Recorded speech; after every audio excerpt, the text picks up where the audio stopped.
Cricket is my passion and I cannot avoid it. Hello and welcome to another episode of Cricket Unplugged. With the test series done and dusted, and India have already booked a ticket for the World Series Championship, the T20 series is going to start tomorrow. Obviously, the T20 World Cup, which is happening in India late October, this is going to be like a dress rehearsal among the top two teams, which is England, which is number one, and India, number two. We are here to discuss the scenarios and how the T20 is going to pan out for both the teams. I have Gurkirat, I have Naresh, as well as Dia, cricket aficionados, and their cricket analysis is at its very best. Welcome to all of you. Thank you. Thank you so Thank you, much. Anish. Thanks. Gurkirat, how excited are you for the series starting tomorrow? It's been some time since there was any T20 cricket. I anyway, love this format a lot because of the possibility it presents. Because the shorter the game gets, the closer the teams are. Because the gulf between quality can be covered within a space of a couple of overs or a few good tactics, which might not happen in Test matches because it's a long game. There's enough cricket to be played over 5 days that the quality is going to reign supreme. But in T20s, because it's short, you only need a couple of overs to change the flow.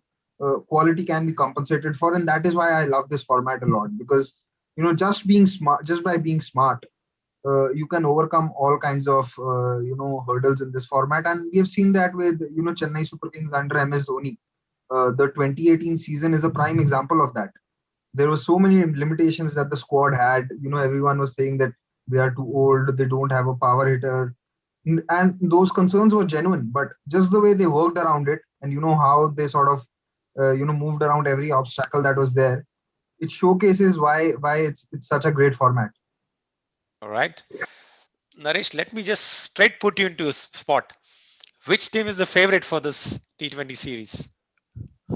It's going to be very close. Both are phenomenal T20 sides, and England is playing the full strength. If you heard what Morgan said, he's really glad to get this full side together, and it's a rehearsal before the World Cup. Because it's not going to be possible for the teams to play together T20 format. They'll be playing individually in IPL in Indian conditions.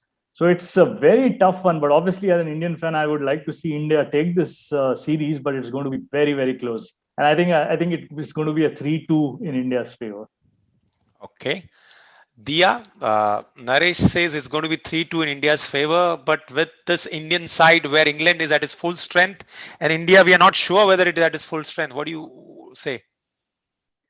Well, if we see India's squad, I think the selection has been absolutely brilliant. The youngsters that we have got into the team right now, some new inclusions have been there in the squad, and I'm really looking forward to see how they're going to play. So I'm really excited.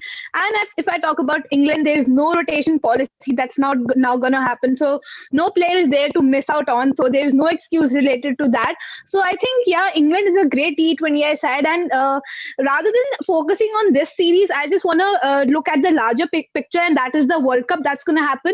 So looking into that, this is kind of a practice that's going to happen. All the what all combinations, the permutation combination that you can set up to going into the World Cup. So that will be there. So rather than seeing the result of this series, I'm looking forward that who will be the finds of this series, who will be those players who shine out and who will make a stronger case for themselves going into the World Cup. So that's what I'm looking forward to.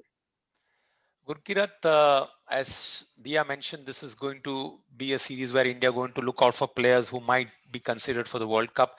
Now, unfortunately, again, Varun Chakravarti has missed the boat because of fitness issues. And I believe Rahul Tewatia is also not there. At the same time, even Natarajan seems to be not there. What's wrong with these guys? That why are they not able to pass this test?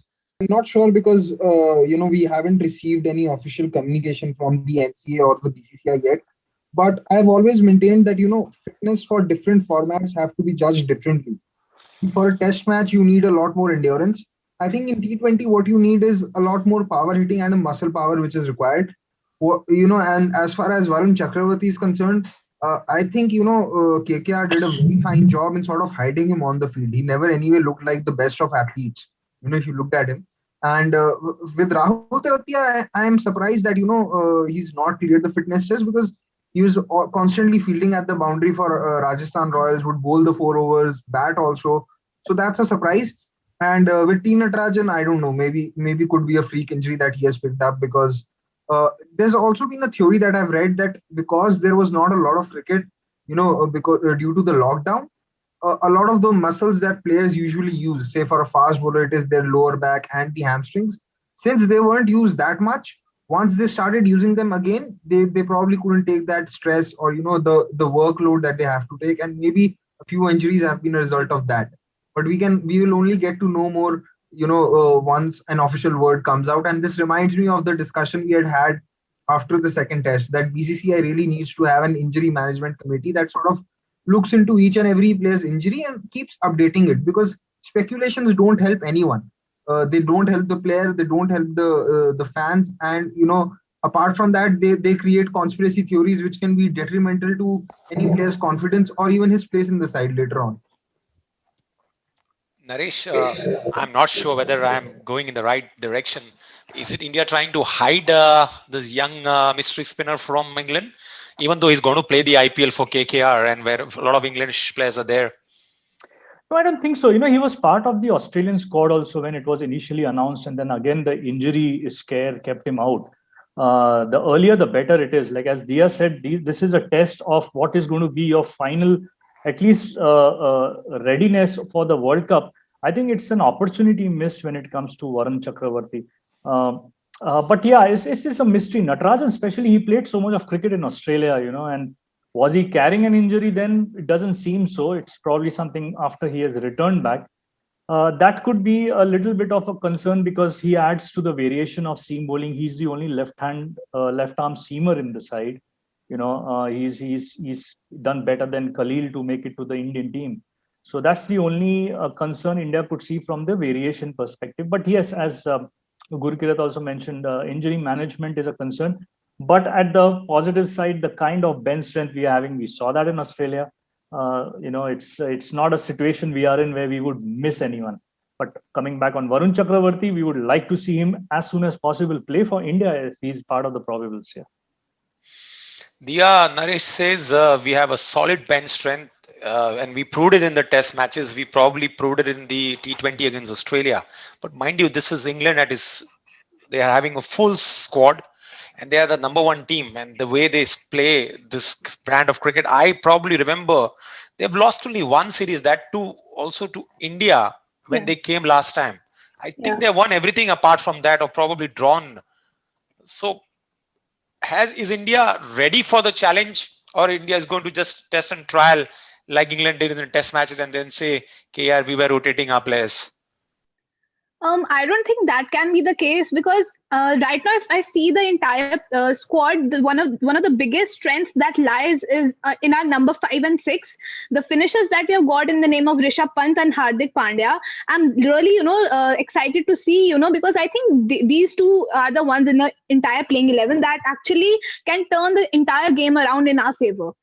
Of course, we have got Chahal as a match winner in bowlers. Bhuvneshwar Kumar is also coming back, and I'm really looking forward to see him bowl as well after such a long time. And if he bowls well, he will make a greater case for himself going into the World Cup along with Shami and Bumrah. So it's not like we are lacking any match winners, because if Bumrah is not there, then Bhuvi is there. Deepak Chahar is there in our team who can bowl. Both of them can bowl pretty well in the death as well as in the power play. And Chahal is also there in our team. And now Virat Kohli has also declared that KL Rahul is going to be there along with Rohit Sharma as the opener. So now another thing to be tested, that Dhawan is the third opener now. So how Rahul is going to take up this responsibility, because if the captain has shown that trust in him, so he has to live up to it. So I want to see at least 2 or 3 match winning performances from his side as well. Like he really needs to bring that, up game of him, and the level A game that we expect.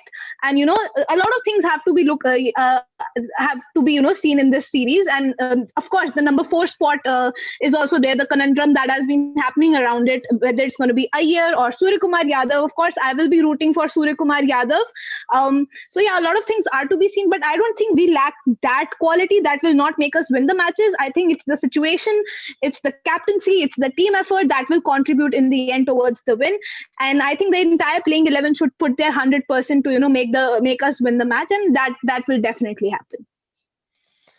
Dia mentioned about Rahul, Gurkirat. I was maybe I heard off air both of you talking. I'm not sure whether I heard you about this guys, but if you had to pick your openers, who would be that? With the way KL Rahul has batted in the last IPL. If now that KL Rahul has been picked, and you know what Virat has said, that the teams with the batsmen will look to bat without the fear of losing their wickets. I hope that KL bats like the KL of 2018 and not the KL Rahul of IPL 2020, because even though he piled on the runs in 2020 IPL, this is something that I keep repeating. His strike rate for an orange cap winner was the lowest in 13 seasons. It was 129.34.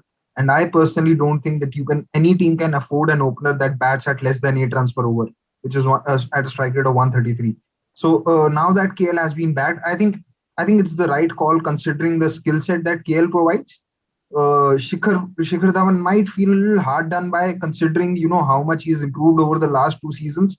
But I think it's a fair call. It's a call that that has been taken in the larger interest of the team. It's very similar to how Manish has been left out. Sometimes you can do everything that you can, but you may not be good enough because the others are better than you. And you have to accept it. So I think Shikhar, being the team player, the kind of team player he has been, he'll accept it and move on. And we just like to see. I personally think that KL Rahul can be India's Jaws Butler in terms of the versatility he offers, because we've seen the kind of role he does in ODIs when he bats at number 5 and is able to play explosive innings. And sometimes he's had, I think in New Zealand he scored 100 where he sort of stabilized the innings first and then went for it in the last 10 overs. So I genuinely rate him highly. I just think that he needs to work on the intent part of his batting a little bit, and then there is no stopping him, because at this point of time I don't think you can pick a particular weakness that KL Rahul would have. He smokes spin very well, always has the time to play pace. So really don't think there's any issue in terms of skill set. What this will also do is, this might ensure that whenever there is spin being bowled in the power play, Rohit Sharma can just rotate the strike and give the strike to KL Rahul and ask him to go for it. Can I just add one thing to it? As Gurkirat was talking about the strike rate and about Shikhar Dhawan as well. So in this IPL only, Shikhar Dhawan's strike rate was of 145 something, and of course KL's was of 129, as you mentioned. But if we talk about the international circuit, it's actually opposite. Of KL, it's like 140, and for Dhawan, it has dropped down to like 120. So I think both of them are at par with each other. Yeah. Amongst the three, KL actually has the best strike rate in international T20. Even the average for Shikhar Dhawan, it's 27.2. 2018, it used to be below 120. It's actually gone up to 128. So it sort of also shows that how much India were lacking in understanding the format only. Right, Naresh. You wanted to add something, Dia? No, that's it. Okay, Naresh, Gurkirat mentioned about the intent of KL Rahul. Obviously, he was the captain of Kings XI Punjab, and then that responsibility comes. But like Gurkirat mentioned, that if he's given a free hand and he plays fearless cricket the way England plays fearless cricket, he's a guy probably the opposition will fear because he's got all the shots. And like Dia mentioned, his strike rate is around, I think, 145. When I was writing an article, I read about it. 145 to 148. Nonetheless, whether it's 145 or 148. So you also would like to see Rahul ahead of Shikhar? Yes. The only thing is that there is no left and right hand combination to open with. But he is very flamboyant, KL Rahul, and as all are mentioning, given a free hand, and if he attacks right from the ball one, and especially with Rohit Sharma at the other end, because normally a team would prepare for Rohit Sharma more. Rohit Sharma still you can consider as the best opener in world cricket in white ball. So KL Rahul will get that free hand, and Rohit Sharma rotate around him, and with Virat at 3. So it's a good move. Looking ahead, that KL Rahul would be the main opener along with Rohit Sharma, with Shikhar Dhawan as a backup opener in case one of the two is injured or not available. All right. Dia, at the start of your conversation you mentioned about Surya Kumar Yadav. Is it on the back of his IPL runs you are backing him ahead of Shreyas Iyer? Shreyas Iyer already has played 20 odd T20s. Okay, he also has a strike rate of around 130. And whereas Surya probably has a strike rate of 140 plus. So you feel that he's the guy well suited for number 4? Well, first of all, I want to mention this thing that Vikram Rathore mentioned, that they actually don't care about the strike rate. They just care about the team winning, and he has actually received a lot of backlash related to that as well. And if we see our team, then with KL also not having that great of a strike rate, Virat is already our anchor, and if Iyer is also will also Same be there time. at number 4, so we will get a lot of anchors at our top 4. So which means that our lower order, which actually is looking really powerful right now, knowing their strike rate, Hardik Pandya and Pant is there, so they won't be able to be used at their full potential. So I think Surya Kumar Yadav is that player. Of course, his IPL was great. He had a great Saeed Mushtaq Ali Trophy right now. He striked above 150 in that Saeed Mushtaq Ali Trophy. So I think he has got great form. I mean, scoring 400 plus runs in last 3 IPL seasons for his team. So of course, he's coming off from a great form. And moreover, if we compare both of their, batting strengths, I think Sky is that player who can play spin really well rather than Shreyas Iyer. Like, his strike rate is better while playing spin, because of course, if he's coming at number 4, he's going to play the middle overs only, where the spinners are going to be there. So I think he can actually take on Adil Rashid during those middle overs. And if not for him, then I think Rishabh Pant can also come in as a floater. He can also play that role of a floater if needed, according to the match situation, according to me. So he can also come in as a floater. But of course, any day I would go with Surya Kumar Yadav over Iyer, because everybody was wanting him to be in the team. And now since he's there, if he gets the chance, he should go for all 3-4 matches. He should get all the matches to prove his worth, because there are not many matches going into the T20 World Cup. So I think it's going to be Surya Kumar Yadav for starting for sure.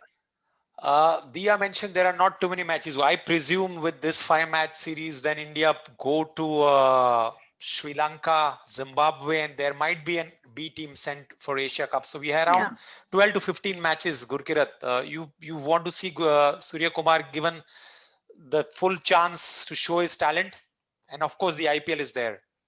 Keep talking about the fact that players should be persisted with, and they should get a lot more chances and everything. But that's fair. But while speaking of that, we also need to consider in mind the contenders and the number of options that are available for one place. We've still not spoken yet about Ishan Kishan. So if you see the number 4 spot, there are actually 4 players in fray. There is Shreyas Iyer, there is Surya Kumar Yadav, there is Ishan Kishan, and it could also be Rishabh Pant. And let's not forget, there's also a possibility that if Samson has a good IPL, he might be back in the fray as well. So, to expect any player to get a good run, say 10 plus games, is something which is very difficult. It cannot happen in the current scenario. So I think, whosoever starts at number 4 will probably get 3 games. If 3 games to sort of showcase his potential. If he does well, then the team management might continue with him. But it's very difficult to ask for any player to get a lot of games. Even getting 5 games at a stretch, if you don't perform, will be very difficult, because you also need to keep in mind that the Indian team management and the tactics, especially in the limited overs, have been very reactionary. Even though Vikram Rathore said that they don't care about strike rates, if you heard what Virat said in the press conference, it was different. He said that the batsman will play without the fear of getting out, right? These two don't really get along with each other. And, for all if India lose the first match, we might go back to playing conservative cricket again. So, to make any kind of such assumptions that, someone should get a longer opportunity and everything, it's very difficult at this moment, especially knowing what all has happened in the past. We have seen, Virat say that he will bat at number 4 in the series. He bats at number 4 in one game. The team loses, he's back at number 3. So one game is never enough anyway to sort of accept or disregard or discard any experiment. That happens a lot with this team, which I have been particularly not happy about. Having said that, if you talk of Surya Kumar Yadav, the one thing that we have to, sort of give him to is that he's probably the best Indian batsman in the circuit when it comes to playing spin. and not particularly off spin but wrist spin. Not many players have had the capability and the ability to take runs of Yuzvendra Chahal, which he has done in this IPL. So he definitely, on just skill set, and if you go by his numbers against spin, he definitely is ahead of Shreyas Iyer if you go by that. And when you talk of the game against pace, again he has a longer and a wider range that what Shreyas has. He probably still has to work on his range against pace down the wicket, but I wouldn't mind if Surya Kumar Yadav gets the nod ahead of Shreyas. But at the same time, Shreyas might feel a little disappointed because he didn't get his 3 games in Australia as well, and he didn't get to bat at number 4. He was batting down below. So that is another factor which is to be considered between these two players.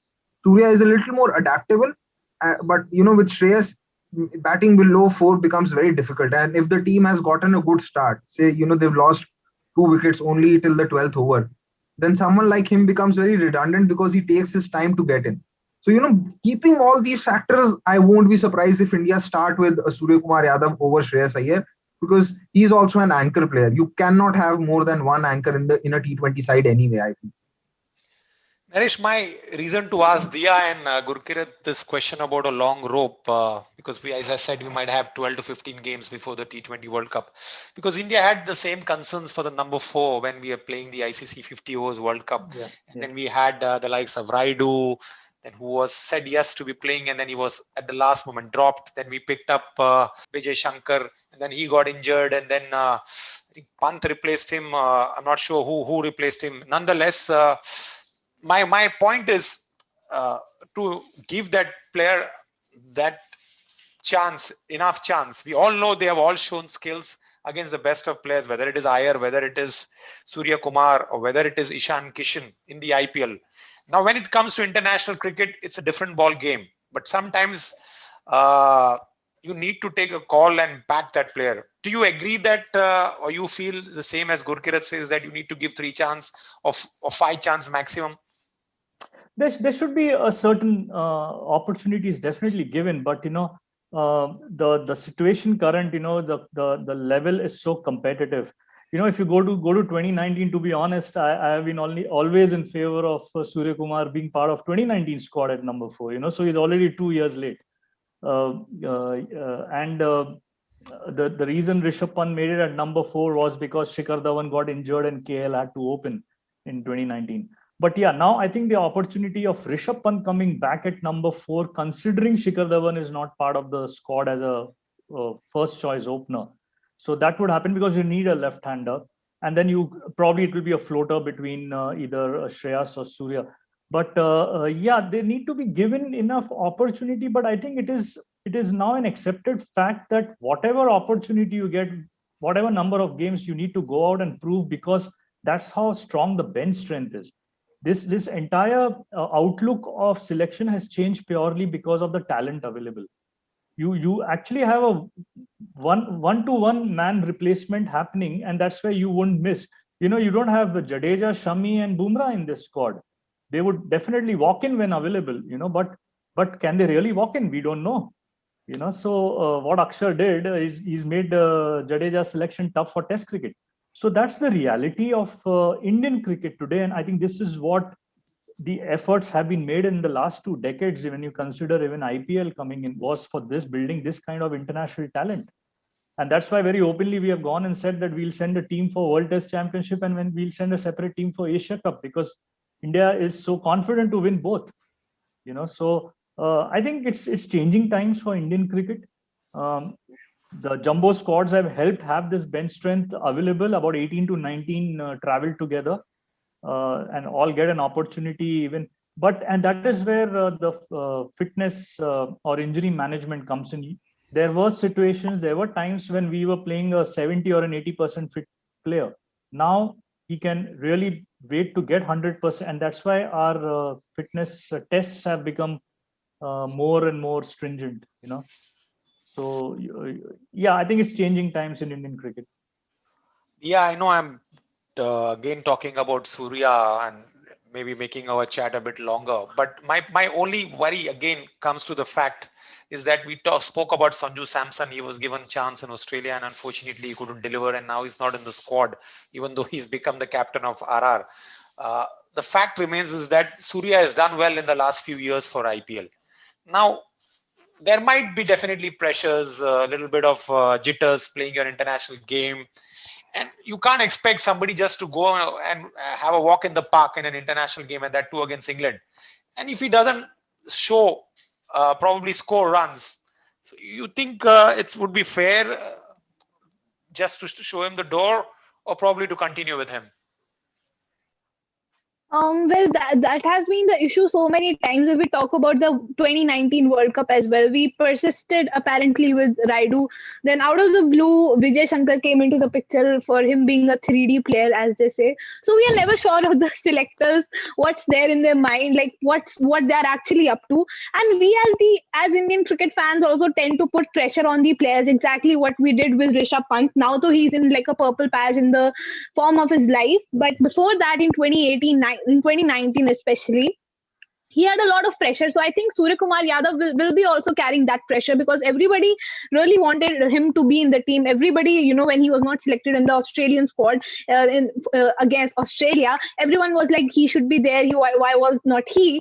So if now he has got the opportunity, so if he doesn't deliver in the first T20I, the hypocritic Indian fans are going to be like, we should, I guess, drop him, and all of that definitely is going to there, and he will receive a lot of flack because of that. That is for sure. But I think it's all about the mindset and how the team management is going to back him as a player. And if they actually see him as the number 4 in the World Cup, then he should be giving that backing, and he should be given that assurance at the end, because a player will definitely want assurance, security over his spot. And if he gets that, then he's definitely meant to deliver. If not in this series, then maybe in the World Cup. So yeah, if he gets the security, he will definitely deliver, according to me. But I think Sanju Samson's case was also a very bad, because I think he played like 2-3 matches in 3 matches he played against Australia in T20Is, and his strike rate, the way he came in, and he just changed the entire equation in the middle overs, especially if we see his scorecard. Although he scored like 20, 16 odd runs, but they were actually at a greater strike rate, and that actually changed the entire dimension of the game for us in our favor. And that's what the game like T20 requires, according to me. So I think dropping him was not actually a good thing to do. But if now he has been dropped, if he has a good IPL, he might come back. So, but I think for now it has to be Surya Kumar Yadav, because he needs that backing, according to me, to give those kind of results that we need.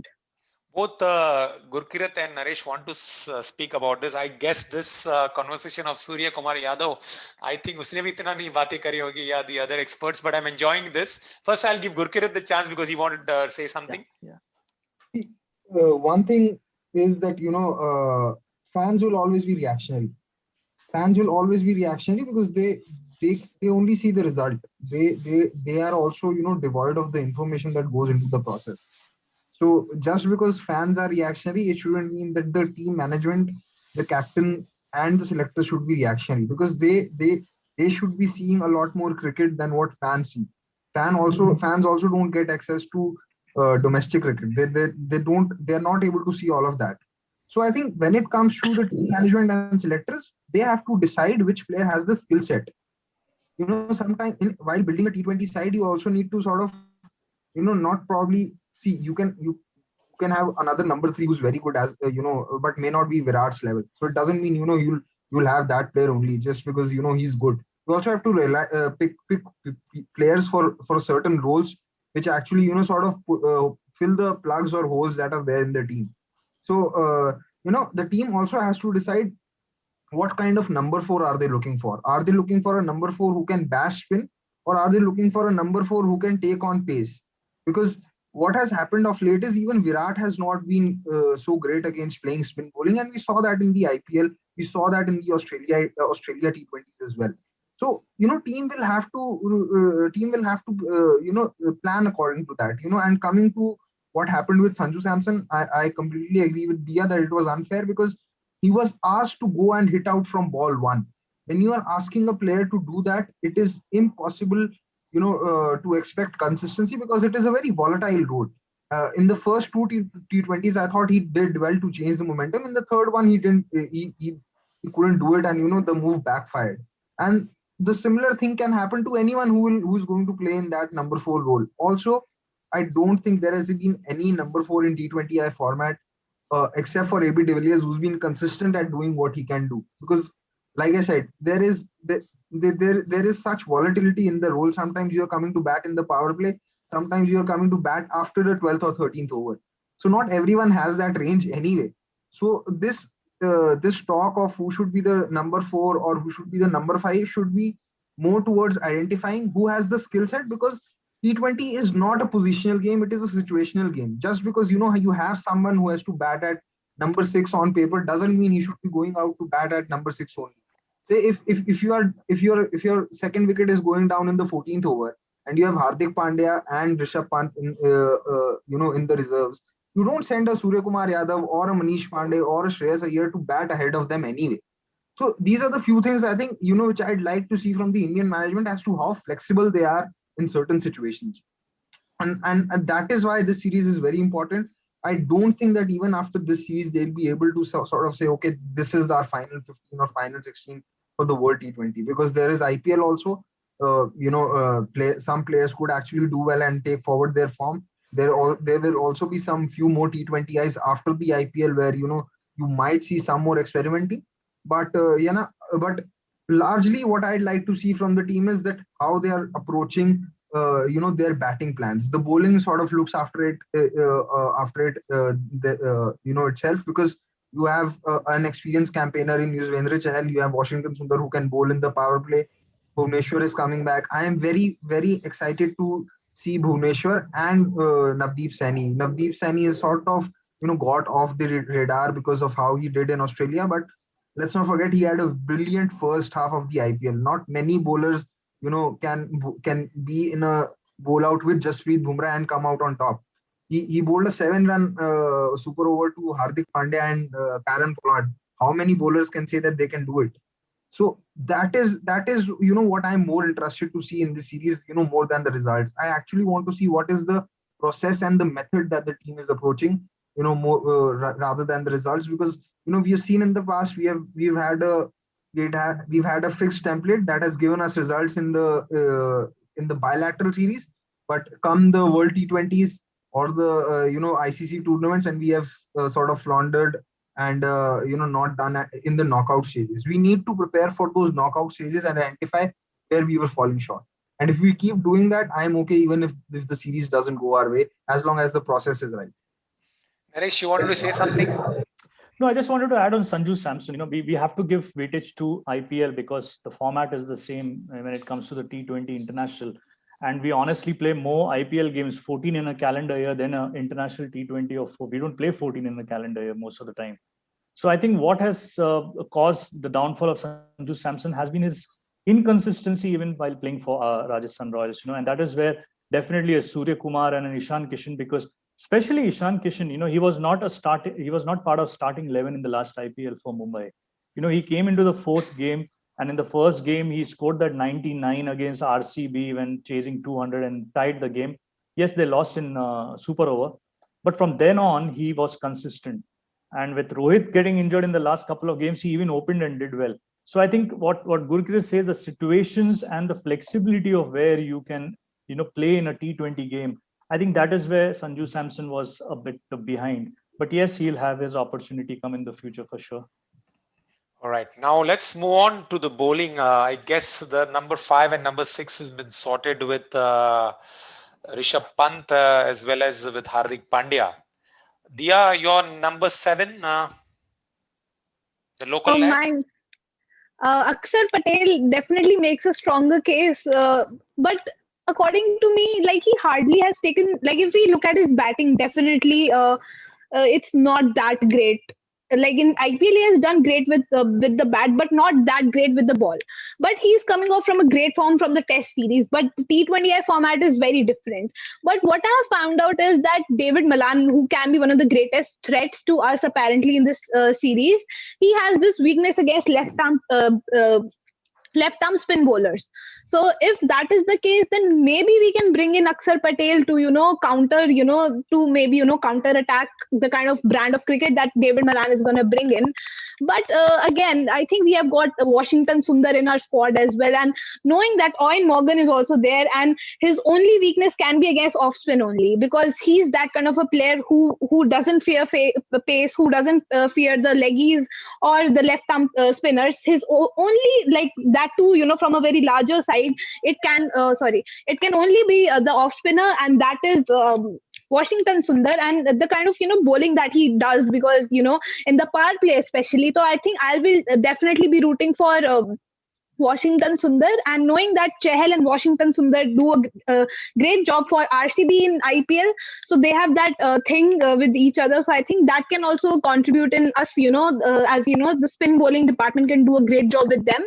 So he can be that bowler for me, and knowing that he can be very great with the bat as well, he can bring in that all-round option that we want, maybe a more depth in batting. So I'll definitely go with Washington Sundar over Akshar Patel. Gurkirat, Dia has given her say that she's going ahead with Washington and Chahal. But I believe India will go with 3 spinners in this game.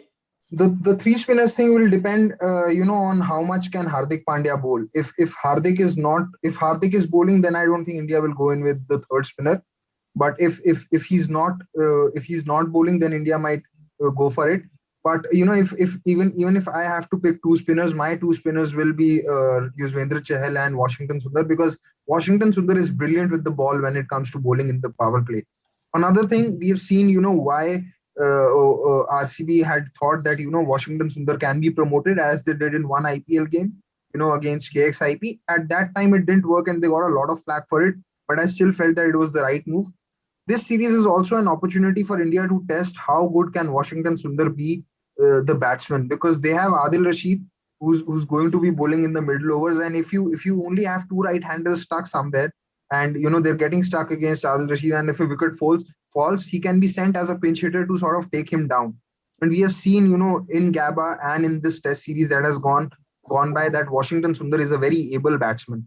If Washington Sundar sort of scores runs and finishes the innings well for India, say at number 6 or number 7, it gives the management and Virat Kohli a lot of flexibility, because then both Jadeja and Washington can play at 6 at 7. Because when Jadeja comes back, India can have a batting order which says Pant at 4, Hardik Pandya at 5, Ravindra Jadeja at 6, Washington Sundar at 7, and then you can have a Shardul Thakur at 8, who's also a very able batsman.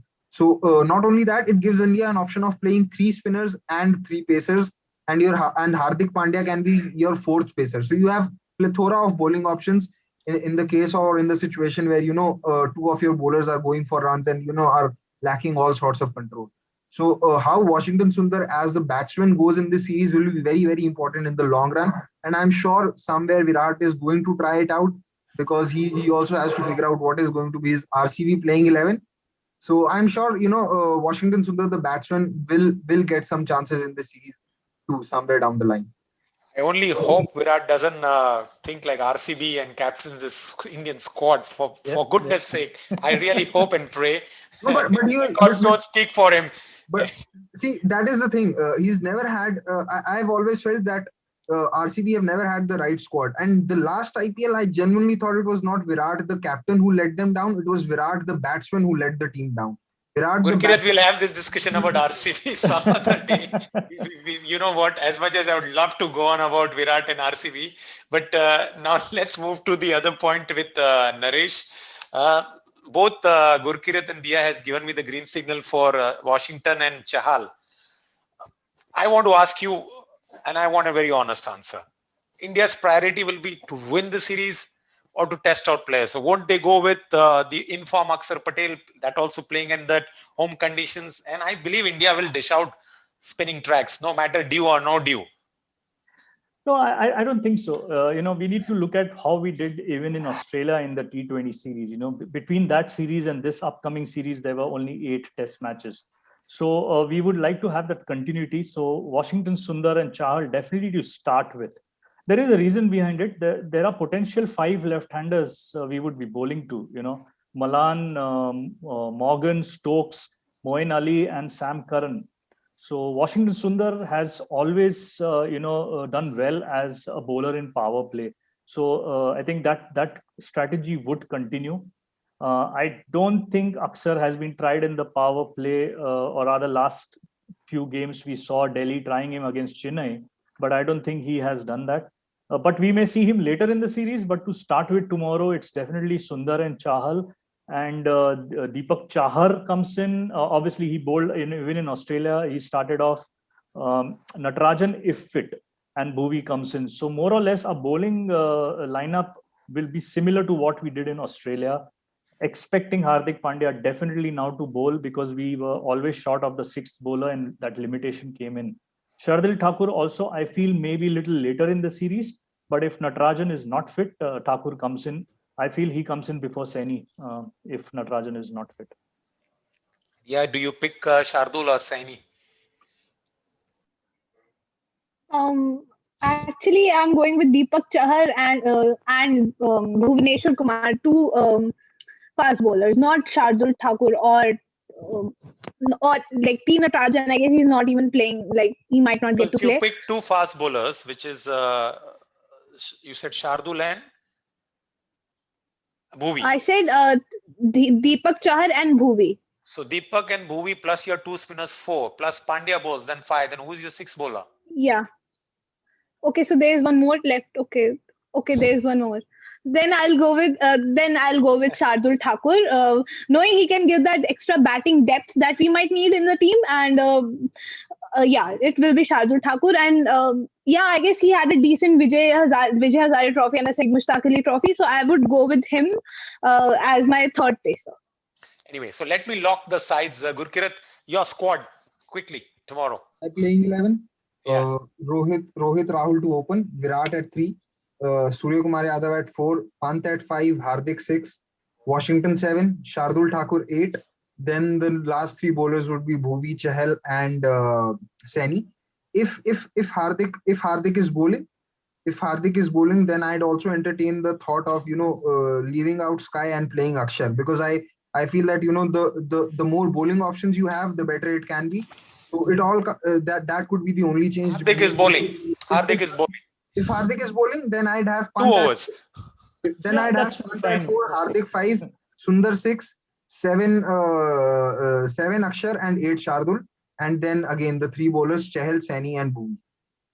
Okay, Naresh. For the game tomorrow, But this is my 11. I'm sure India is not going to play this 11. It's not you. Virat is not going to pick up this squad. So that's what I'm saying. This is my 11. I'm sure this will not get picked. He's going to think with the RCB intention. Naresh. So my 11 to start tomorrow could be Rohit Sharma, KL Rahul, Virat, Rishabh Pant, Surya Kumar / Shreyas Iyer, but I'll still keep it to Surya first. 6 is Hardik, 7 is Washington, 8 is Bhuvaneshwar, 9 is Chahal, and then Chahar is also there, and Natarajan. If Natarajan not fit, then Thakur comes not playing tomorrow. Thakur comes in. Okay, so you going, okay, if Natarajan plays, obviously Natarajan, but what I have understood, maybe Natarajan is not playing. Yeah, so Dia, your quickly 11 players. Let's see who gets it right. Rahul. Yeah. There are no ifs Okay, and buts. yeah, I think I will get it right for sure. Yeah. Okay, I'll go with Rahul, Rohit as my openers. Number 3, Virat Kohli. Then Surya Kumar Yadav. At 5, Rishabh Pant. 6, Hardik Pandya. 7, I've got Washington Sundar. 8, Shardul Thakur. 9, Bhuvi. 10, Chahal. And then at 11, Deepak Chahar. So we've all made a note of this, who has picked what, and then we will definitely try and sneak in another preview before the second T20, and let's see who gets it right. As I said, that this is Virat Kohli's team. We don't know what squad is going to turn up on that day, but I sincerely hope that they go with the mindset of how they've had the test series played. I know both are different formats, but pack their players, and India comes out winners, because this is against a top quality side, England. They are not going to, as Morgan mentioned, that they are going to go like a World Cup and play in the testing condition of spin. We need to see which team comes out trumps and which team strikes first blood. Good to have all of you on this chat. Trust me, it was very interesting, especially Surya's chat. The bowlers we did not hit upon so much. Thank you so much, guys.